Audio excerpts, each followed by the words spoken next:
This is the second video. Now targeted anti-cancer drugs are actually two molecules. First is the like small molecules, okay, and second is the some large molecules which are monoclonal antibodies. Now small molecules are actually given by oral routes and large molecules are given by injectable routes. सबसे पहले तो यही question है because it cannot cross the membrane. Okay. Now a bit of history. James P. Allison, Tasuku Honjo got the Nobel Prize for the discovery of cancer therapy by inhibition of negative immune regulation. ठीक है. Small molecules में क्या क्या आएगा? Tyrosine kinase inhibitors, proteasome inhibitors, PARP inhibitors, cyclin dependent kinase inhibitors, ये चार आते हैं. तो एक एक करके हम लोग देखते हैं. टायरोसिन काइनेज इनिबिटर्स में हमको क्या जानना है कि क्रोमोसोमल 9 में और क्रोमोसोम 22 में there is a set of nucleotides genes, है ना, इसको ABL जीन बोलेंगे, और BCR जीन, ये आपका साइट प्रेजेंट होता है. ठीक है, क्रोमोसोम 9 पे और 22 पे. अब यहाँ पे देखते हैं जब दोनों में क्या हो रहा है, म्यूटेशन होता है. There is a translocation of 922 and there is formation of ABL BCR gene. उससे वो क्या करता है, it stimulate the tyrosine kinase, जिससे CML होता है. ठीक है. Now this chromosome is known as Philadelphia chromosome. ठीक है. इमाटिनिब जो दवाई है, it is a drug of choice for CML. ठीक है. Now tyrosine kinase inhibitors which ends with nib. ठीक है. It is an oral drug and microsomal drug. Microsomal उसका डिग्रेडेशन होता है. ठीक है. यूज़ क्या है CML में, तो CML में कौन कौन से ड्रग यूज़ करते हैं, तो याद रखेंगे हम IND इंडिया. ठीक है. Imatinib is the drug of choice, nilotinib, dasatinib. ठीक है.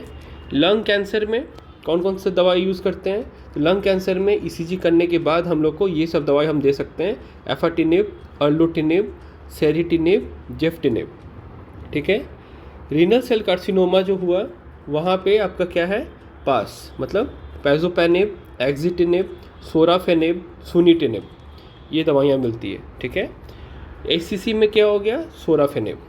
ठीक है. है ना, लिवर को सॉरी. जिस्ट में क्या हो गया, तो उसको सर याद करो, सोनिटिनिब, इमाटिनिब, रिग्रोफेनिब. ठीक है. Regorafenib is also use for colorectal cancer. Now malignant melanoma, ये MCQ एक अच्छा बन सकता है. ठीक है, अच्छा क्वेश्चन आ सकता है यहाँ पे आपको याद रखना होगा DVT. ठीक है. डीप वेन थ्रोम्बोसिस, ये वाला निमोनिक हो गया. डैब्रेफेनिब, फेमुराफेनिब, ट्रामेलटेनिब. ठीक है.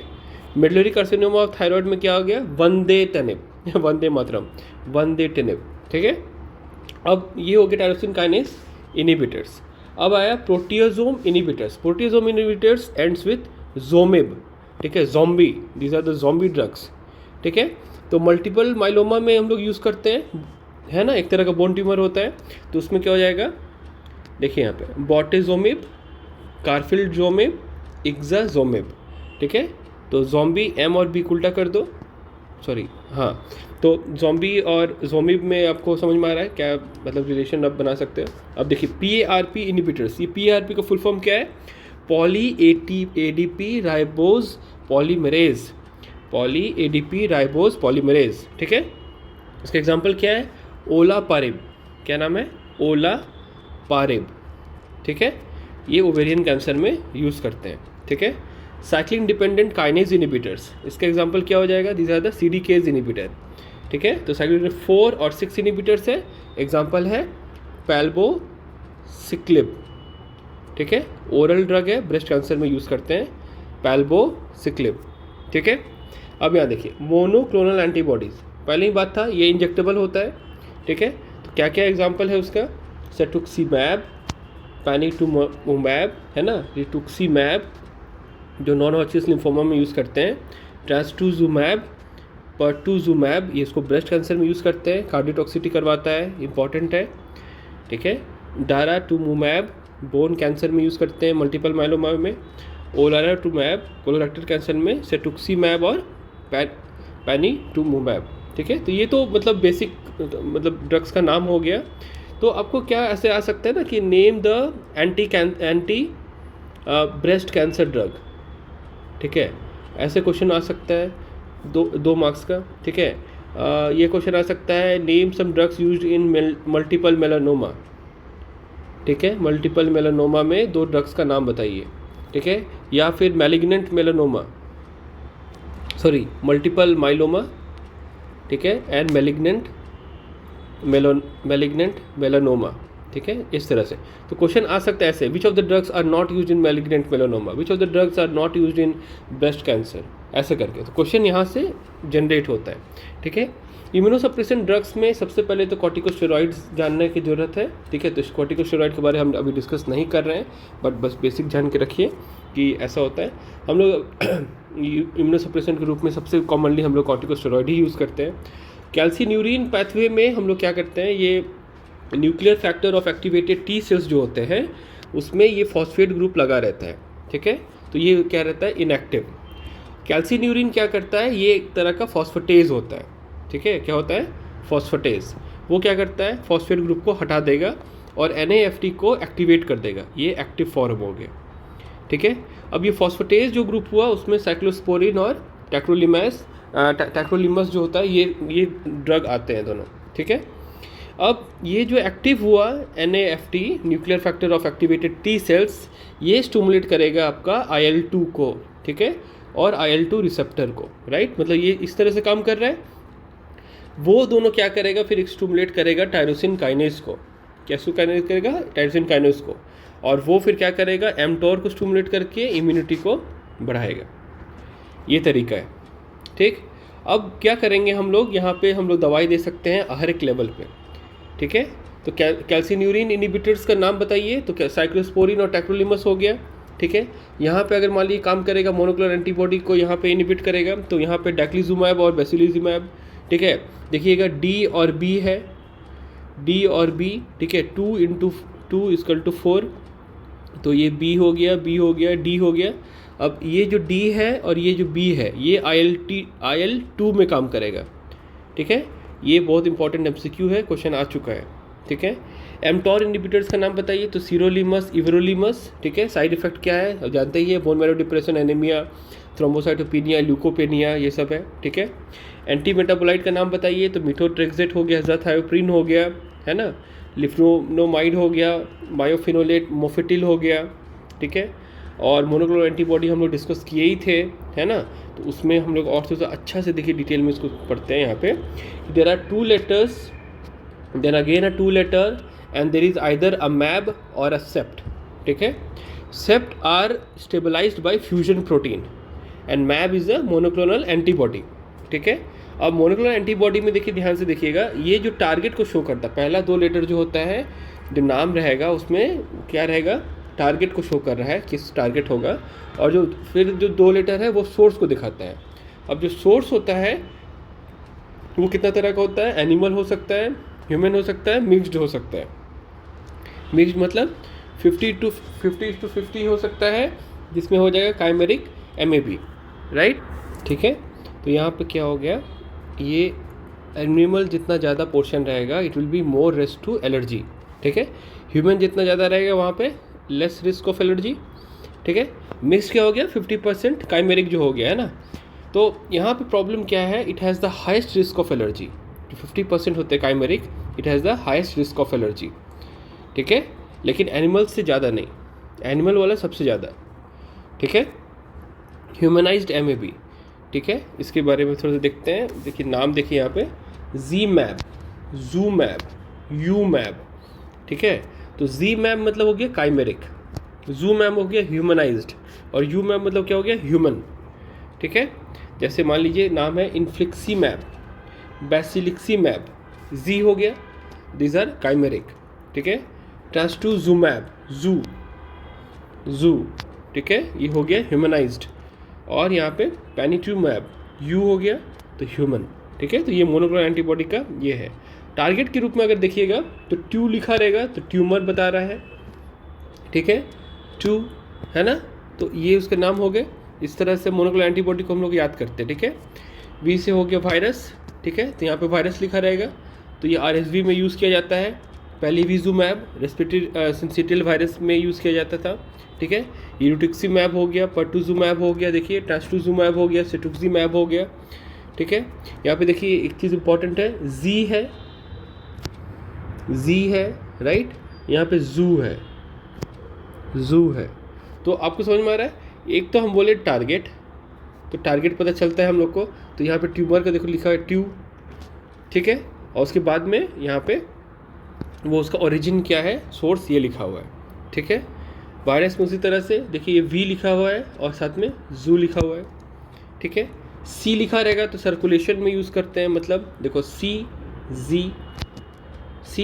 जू, ठीक है। तो ये एंटी प्लेटलेट हो गया, और ये क्या हो गया, एब्सिक्सिमैब हो गया, और ये क्या हो गया, प्रिवेंट एंजियोजेनेसिस। बैक लिखा रहेगा तो बैक यू, ये ह्यूमन हो गया, ठीक है। और ये बैक लिखा हुआ है मतलब क्या हो गया, बैक्टीरिया, बैक मतलब बैक्टीरिया। और रैक्स मतलब कहाँ से आया है, ये एंथ्रैक्स का रैक्स आया है, तो रैक्सीबाक्यूमैब, ठीक है। टॉक्स क्या हो गया, बैक्टीरियल टॉक्सिन्स हो गया। क्लोस्ट्रीडियम डिफिसिल हो गया, इसमें देखिए यहाँ पे यू लिखा हुआ है, और जो टॉक्स लिखा हुआ है ये टॉक्सिन को शो कर रहा है, ठीक है। और यहाँ पे आपका ये लिखा हो गया क्लोस्ट्रीडियम का LO, ठीक है। तो यहाँ पे लो आगे, यहाँ पे इस तरह से हम लोग याद करते हैं जितने भी ड्रग्स हैं, ठीक है। तो देखो इतना आसान तो नहीं है याद करना, but still I am saying, ठीक है, उसको आसान बनाया जा सकता है अगर ध्यान से देखा जाए तो, ठीक है। बैसिलियस एंथ्रासिस में ये देखो यहाँ पे टॉक्स हो गया, एंथ्रासिस का N आ गया, ठीक है। और ये आपका, हाँ ये देखिए यहाँ पे IL है, तो यहाँ पे देखिए IL आ गया। तो इस तरह से वर्ड को बनाया जाता है, ठीक है ना। तो ये अल्टीमेटली आपको याद करना होगा जितना भी हम ट्रिक बता दें, ठीक है, बट यू शुड नो, ये बहुत इंपॉर्टेंट है। डिनोसुमैब, ठीक है, और ये रैंक L इनिबिटर है, रैंक L लाइगेंड होता है, रैंक लाइगेंड, उसका ये मोनोक्लोनल एंटीबॉडी उसके अगेंस्ट में बनाया गया है, ठीक है। उसको ऑस्टियोपोरोसिस में यूज़ किया जाता है। OC मतलब क्या हो गया, ओवर कोलेस्ट्रॉल, हाइपर कोलेस्ट्रीमिया में यूज़ करते हैं, ठीक है। तो यहाँ पे आपको OC मिलेगा, ठीक है। चलिए आगे बढ़ते हैं। It lowers the immunity, LI लिखा रहेगा, ठीक है। तो LI लोअर्स इम्यूनिटी, ठीक है। अब देखो सब में नहीं है ऑब्वियसली, ठीक है, इसमें नहीं है, तो LI लिखा रहेगा, तो इस लोअर द इम्यूनिटी, ठीक है। तो कहाँ हम लोग को इम्यूनिटी को कम करना पड़ेगा, एक है क्रॉस डिजीज़ और दूसरा है रिमेटॉइड आर्थराइटिस। क्रॉस डिजीज़ और rheumatoid arthritis, these are the TNF inhibitors, ठीक है। तो इसको याद कर सकते हैं, एसिन गोली मारो, ठीक है। और IL-2 का बताए थे, D और B वाला कंसेप्ट, ठीक है, हो गया। ट्रांसप्लांटेशन में यूज़ करते हैं। सोरियासिस में इफेलिजुमैब यूज़ करते हैं। मल्टीपल स्क्लेरोसिस में नेटालिजुमैब यूज़ करते हैं। PNH जो होता है C5 inhibitors, over activation of C5, वहाँ पे एक्यूलिजुमैब यूज़ करते हैं, ठीक है। अस्थमा में क्या यूज़ करते हैं, ओमालिजुमैब, ये तो जानते ही है, IgE इनिबिटर्स होते हैं ये, ठीक है। नाउ इम्पॉर्टेंट है यहाँ पे ये देखना कि G1 में कौन काम करता है, तो इटोपोसाइड, ये समरी होगी एक तरह से। S में कौन काम करते हैं, द एंटी मेटाबोलाइट्स। G2 में कौन काम करता है, टोपो आइसोमेरेज इनिबिटर्स। M में कौन करता है, विंका अल्कलॉइड्स और टैक्सियंस। तो ये नॉर्मल क्लासिफिकेशंस है, सेल साइकिल स्पेसिफिक इनिबिटर्स का बताया गया है, ठीक है। अब एंटी ट्यूमर एंटीबायोटिक्स जो होता है, इसको हम लोग बोले थे बाद में डिस्कस करेंगे, जो हम लोग मतलब पहला वीडियो देख रहे थे उसमें। तो एंथ्रासाइक्लिन एंटीबायोटिक्स जो होते हैं वो सेल साइकिल में कैसे काम करेगा, कि सेल साइकिल स्पेसिफिक होगा या सेल साइकिल नॉन स्पेसिफिक होगा। सेल साइकिल स्पेसिफिक में आ जाएगा ब्लियोमाइसिन, ठीक है, और नॉन स्पेसिफिक में आ जाएगा डॉक्सोरूबिसिन, मीटोजैंथ्रोन, डोनोरूबिसिन, एपिरूबिसिन, इडारूबिसिन, ठीक है ना। मीटोजैंथ्रोन जो होता है, it is the least cardiotoxic among them, ठीक है ना। ऑल एंटी ट्यूमर एंटीबायोटिक्स जो है are obtain from the streptomyces. Mechanism of action क्या है, टोपो आइसोमेरेज 2 इनिबिटर्स, ठीक है। तो एक्यूट ल्यूकेमिया में इसको यूज़ करेंगे, किसको, डॉक्सोरूबिसिन और डोनोरूबिसिन को।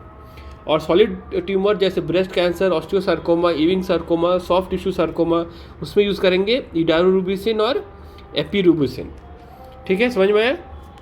नाउ इम्पॉर्टेंट क्या है कि इन दोनों में रेड कलर्ड यूरिन मिलता है, ये साइड इफेक्ट के रूप में देखा जाता है। रेडिएशन रिकॉल रिएक्शंस भी होते हैं, सिंड्रोम भी होता है, और there are semiquinone free radicals generate करता है जो कार्डियोटॉक्सिटी करता है। तो कार्डियोटॉक्सिटी में क्या है, जनरली डायलेटेड कार्डियोमायोपैथी देखने को मिलता है। It is the earliest morphological features, जिसमें swelling of the endoplasmic reticulum और मायोफिब्रल ड्रॉप आउट भी देखने को मिलता है। ये एमसीक्यूज है, ठीक है। नाउ डायलेटेड कार्डियोमायोपैथी जो होता है cumulative dose dependent side effect दिखता है, ठीक है। और हम लोग साथ में क्या देख रहे हैं, कंजेस्टिव हार्ट फेलियर भी बहुत सारे पेशेंट्स में साथ में विद डायलेटेड कार्डियोमायोपैथी देखने को मिलता है, ठीक है। Now there is reduced by vitamin E and dexrazoxane, ठीक है। ये टर्म याद रखिएगा, it is a free radical scavenger. Vitamin E also is an antioxidant free radical scavenger, तो उससे ये ठीक होता है। Now liposomal forms of these drugs reduces the cardiac toxicity as well, ये चीज़ देखा गया है, ठीक है। अच्छा, मीटोजेंथ्रॉन को और कुछ important, these are the less cardiotoxic, AML में यूज़ करते हैं, advance hormone resistance prostate cancer में यूज़ करते हैं, treatment of the late stage of the secondary progressive multiple sclerosis में यूज़ करते हैं, एक्यूट प्रोमाइलोसाइटिक ल्यूकेमिया में भी यूज़ करते हैं। वैलरूबिसिन जो होता है intravesical therapy of the BCG refractory urinary bladder cancer in situ में वैलरूबिसिन को यूज़ करते हैं, ये इंपॉर्टेंट है। BCG यूज़ करते थे यूरिनरी ब्लैडर कार्सिनोमा में, तो वहाँ पे जहाँ वो रिफ्रैक्टरी हो रहा है, दोबारा उसको हो जा रहा है, तो उसमें वैलरूबिसिन को यूज़ करते हैं। डेक्टिनोमाइसिन C या एक्टिनोमाइसिन D जो होता है, that is inhibits the DNA dependent RNA synthesis, उसको कोरियोकार्सिनोमा में, रैप्डोमायोसार्कोमा में और विल्स ट्यूमर में, ठीक है। लास्ट दो जो है वो चिल्ड्रन विद स्पेसिफिक ट्यूमर्स है, तो इसमें हम लोग यूज़ करते हैं। ब्लियोमाइसिन जो होता है वो आपका ग्लाइकोपेप्टाइड है, उसको क्यूटेनियस टॉक्सिटी ये करते हैं, और hyperpigmentation, hyperkeratosis, erythema and ulcers में यूज़ करते हैं, राइट। अब इंपॉर्टेंट क्या है, hypersensitivity, mucocutaneous reaction, flagellate, ये सब हम लोग डिस्कस कर चुके हैं, इसलिए हम स्पीड से बढ़ रहे हैं। Earliest indicator of an adverse effect जो होता है, it will be decrease in the DLCO, ये एक MCQ पूछा गया था। और causes necrosis of type 1 pneumocytes, ठीक है। दो तरह के न्यूमोसाइट होते हैं, टाइप 1 टाइप 2, ये टाइप 1 को नेक्रोसिस कराता है। That result in the compensatory hyperplasia of the type 2 pneumocytes, एक कम होगा तो एक बढ़ेगा, ठीक है। The bleomycin is metabolised by bleomycin hydrolase, ठीक है। तो ये सब डिस्कस हो चुका है। Bleomycin toxicity it becomes apparent after exposure to the transient very high PiO2 because bleomycin dependent electron transfer dependent on oxygen, ठीक है। इंपॉर्टेंट ये सब डिस्कस हो चुका है। वाइटोमाइसिन जो हुआ उसके बारे में, alkylating agent, intravesical therapy to treatment, ठीक है। उसको एनल कार्सिनोमा और सुपरफिशियल ब्लैडर कार्सिनोमा में यूज़ करते हैं। Can cause haemolytic uraemic syndrome, ठीक है। बेस्ट अवेलेबल ड्रग क्या है, use as an adjuvant to x-ray radiation to attack the hypoxic tumour cells, ठीक है। इसके अलावा देर आर कैंसर्स, ठीक है, जिसमें हम लोग टायरोसिन काइनेज इनहिबिटर यूज़ करते हैं और मोनोक्लोनल एंटीबॉडी यूज़ करते हैं और अदर ड्रग्स भी यूज़ करते हैं। इसका लिस्ट मैंने आपको दे दिया है, I am just moving on, ठीक है। AML का यहाँ ट्रीटमेंट दिया हुआ है, ठीक है। ALL का ट्रीटमेंट दिया हुआ है, एनाप्लास्टिक T सेल लिम्फोमा का ट्रीटमेंट, बेसल सेल कार्सिनोमा का ट्रीटमेंट बहुत इंपॉर्टेंट है ये, ठीक है। ब्रेन ट्यूमर्स में ये यूज़ करते हैं, ब्रेस्ट कार्सिनोमा इसमें ये ड्रग्स हो गया, ठीक है, ये इंपॉर्टेंट है, ठीक है, very important. B cell lymphoma में ये यूज़ करते हैं, ठीक है। CML में ये यूज़ करते हैं, कोलोरेक्टल कैंसर में ये यूज़ करते हैं, दिस इज़ इम्पॉर्टेंट। CLL में ये यूज़ करते हैं, क्यूटेनियस T सेल लिम्फोमा में ये यूज़ करते हैं, right. So these are important drugs, okay. तो ये तो डिस्कस कर लिए थे हम लोग, जिस्ट भी है इम्पॉर्टेंट है ये, ठीक है। सब सर्जरी में आप लोग पढ़िएगा डिटेल में। हेयर सेल ल्यूकेमिया हो गया, ठीक है, हेड नेक कैंसर हो गया, उसमें क्या यूज़ करते हैं, सॉरी लिवर में बताए थे ना, सोराफेनिब, ठीक है। Merkel cell carcinoma, Hodgkin's lymphoma, Kaposi sarcoma, liposarcoma, है ना। तो malignant melanoma, this is important. Medullary carcinoma of thyroid, this is important, यहाँ पे क्या यूज़ करते हैं। तो ये सब मैंने एक जगह लिख के दे दिया है आपको, ताकि क्या होगा कि आप इसको याद कर सकें, क्योंकि अल्टीमेटली आपको इसको याद रखना है, ठीक है। अब जानना है इसमें से कौन सा मोनोक्लोनल एंटीबॉडी है, कौन से अदर मैकेनिज्म के ड्रग्स है, कौन सा टायरोसिन काइनेज इनहिबिटर्स है, राइट। उसी तरह से माइलोफाइब्रोसिस हो गया, मेंटल सेल लिम्फोमा हो गया, non small cell lung cancers में क्या क्या यूज़ करते हैं, ये इंपॉर्टेंट क्वेश्चन हो गया मेडिसिन का, ठीक है। बाकी सर्जरी में भी यूज़ करते हैं। तो यहाँ पे आपको ये स्क्रीनशॉट आप ले सकते हैं, ये है, ठीक है। You will get all this in the internet also, in the books also, ठीक है। और सब इधर उधर से मतलब लिखा हुआ चीज़ें तो आप आराम से देख सकते हैं उसमें, ठीक है। पैनक्रियाटिक कैंसर में क्या यूज़ करते हैं, ओवेरियन कैंसर में क्या यूज़ करते हैं, this is important. Neuro endocrine tumours are very very important, ठीक है। एनिटीज़, ठीक है। सोनिटिनेब बहुत इंपॉर्टेंट नाम है, MCQ का फेवरेट है।